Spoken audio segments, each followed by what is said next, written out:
Oke, sebelum kita melakukan pembelajaran pada hari ini, alangkah baiknya mari kita sama-sama mengucapkan basmalah terlebih dahulu. Bismillahirrahmanirrahim. Nah, sebelumnya Ibu absen terlebih dahulu ya. Indra Humala, Hadir Bu.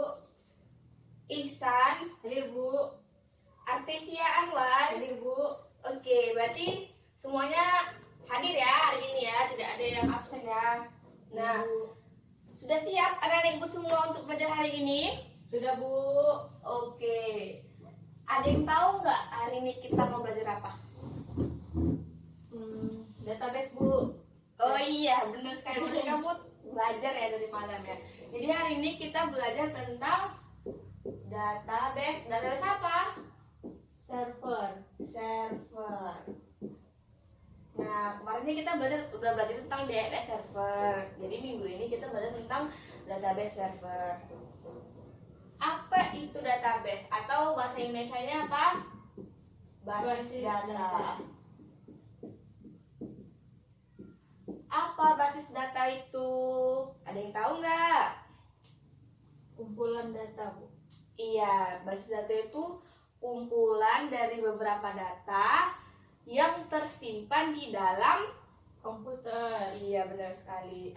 Jadi kumpulan beberapa data yang mana? Yang tersimpan Di dalam komputer. atau disimpan di komputer.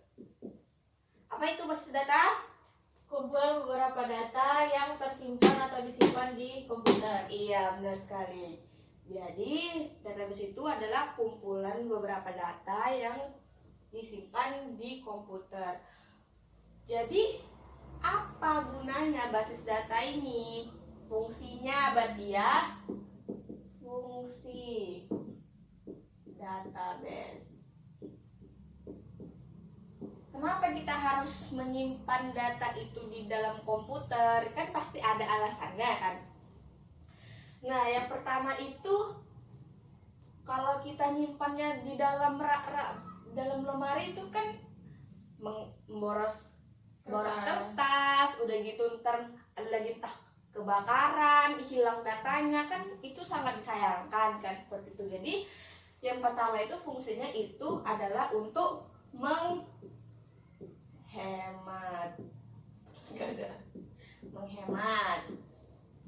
Yang kedua itu kalau kita pakai rak disusun-susun gitu data-datanya itu kan kita lama itu mencarinya, kita dari data 10 tahun yang lalu itu kan ribet urusannya. Jadi fungsinya itu adalah untuk memberikan akses yang cepat.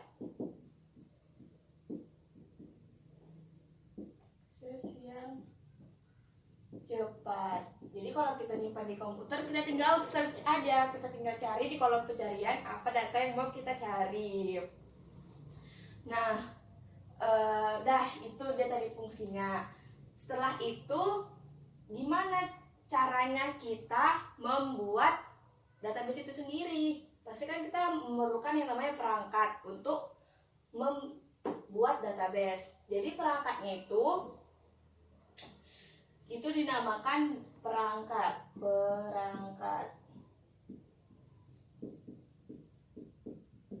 Nah, perangkat dalam membuat database itu kita memerlukan yang namanya, yang pertama adalah MySQL. Nah, ini yang sebenarnya masih banyak lagi, cuman yang kita pelajari hari ini adalah MySQL saja. Karena kita nanti praktiknya juga menggunakan MySQL. Sebenarnya banyak, ada MySQL, ada Microsoft Access, atau ada yang lain-lainnya kayak gitulah pokoknya kan. Jadi perangkatnya itu kita praktiknya menggunakan MySQL. Oke. Nah, kan database itu memiliki macam-macam modelnya. Oke, sebelumnya ada yang ingin ditanyakan? Sudah mengerti semuanya? Pengertian dan fungsi dan perangkat? Sudah, Bu. Sudah, oke. Kita masuk ke dalam macam model database. Model. Nah, database macam-macam model database ini terdiri dari dua. Yang pertama itu yang namanya post relational database. Oke, ada yang tahu post relational database itu apa? Enggak, Bu. Nah, post relational database itu di mana database-nya itu model-model datanya itu disimpan secara umum gitu. Jadi dia tuh model datanya tuh umum.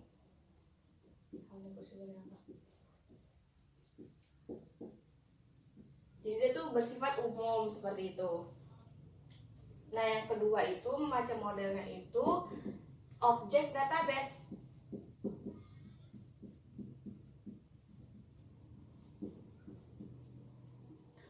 Nah, object database ini kebalikannya.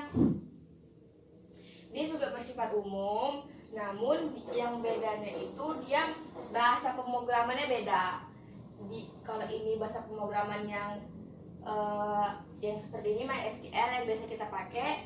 Kalau object database itu dia udah terbaru, dia udah banyak pembaruan, udah banyak diubah-ubah gitulah, udah modern lah seperti itu. Dia menggunakan pemrograman yang baru.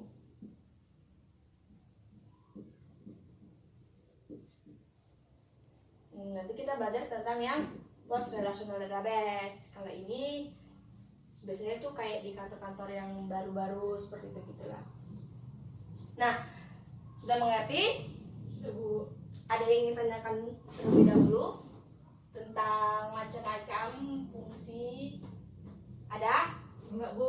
Oke, kalau nggak ada, kita lanjut ke tahapan cara membuat database. Tahapan, Ibu hapus ya.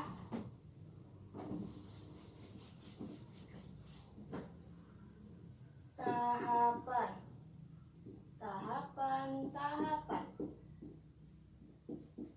atau langkah-langkah. Yang pertama, sebelum kita membuat database itu kan pastikan kita yang pertama kali kita lakukan itu adalah membuat perencanaannya dulu. Perencanaan. Kan nggak mungkin kita asal-asal buat langsung tanpa kita rencanakan kita mau buat database yang gimana kan. Pasti kita harus membuat perencanaan database dulu. Kita mau buat database yang seperti apa, gimananya, seperti itu. Nah, selesai kita merencanakannya, setelah itu kita mendefinisikan sistemnya. Kita mau pakai sistem yang bagaimana, seperti itu. Jadi kita harus mendefinisikan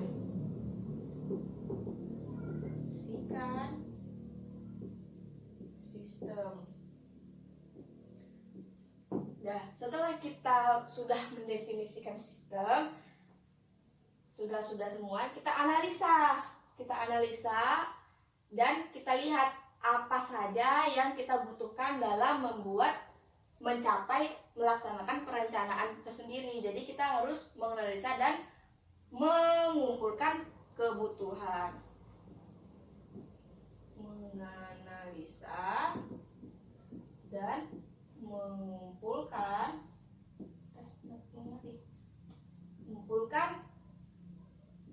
data atau kebutuhan. Nah, setelah itu sudah kita rencanakan, sudah kita definisikan sistemnya, sudah kita kumpulkan kebutuhan-kebutuhannya, barulah di situ kita memulai merancang. Terus kita mulai dari perancangannya.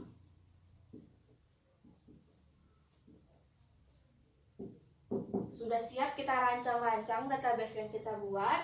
Setelah itu kita merancang aplikasinya.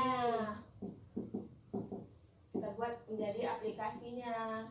Jadi kan baru database-nya. Sekarang merancang aplikasinya. Sudah kerancang database, sudah kerancang aplikasi, kira-kira setelah itu apa lagi yang kita perlu buat? Membuat prototype. Nah, membuat. Tadi kan masih merancang, sekarang kita sudah membuat prototype. Setelah itu kita sudah buat ini prototype-nya. Habis itu udah setiap kita buat, kita apain lagi? Udah selesai nih, jadi nih kita buat itu. Setelah itu tinggal kita implementasikan, kita pakai gitu, kita coba gitu kan. Implementasi. Setelah itu ya implementasi itu maksudnya kita coba, kita jalankanlah aplikasi yang kita buat itu seperti itu.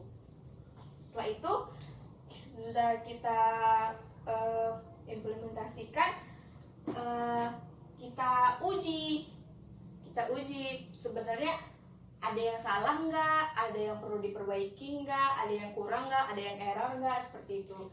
Jadi kita masuk pengujian. Kan nggak mungkin kan sekali kita buat langsung berhasil program kita, kan pasti kan ada kurangnya atau perlu ditambahin atau errornya segala macam. Nah, setelah kita uji sudah berhasil semuanya, tinggal kita melakukan pemeliharaan. Tinggal kita pelihara aja, tinggal kita update, kita backup data-datanya seperti itu agar tidak terjadinya kerusakan data. Nah, dari semua yang Ibu jelaskan tadi, apakah anak Ibu sudah mengerti? Sudah, Bu. Ada yang ingin tanyakan? Coba tanyalah. Enggak ada, Bu.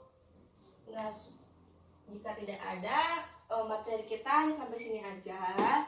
Minggu depan kita baru mulai praktek di lab komputer. Seperti itu.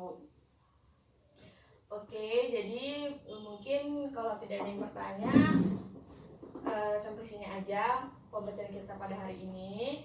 Jadi besok itu kita belajar di lab komputer untuk praktek langsung. Oke? Ibu Mengerti? Oke, bila ada yang bertanya kan? Oke lah, kalau gitu kita tutup pembelajaran pada hari ini dengan mengucapkan alhamdulillah. Alhamdulillahirobbilalamin. Ibu akhiri, wassalamualaikum warahmatullahi wabarakatuh.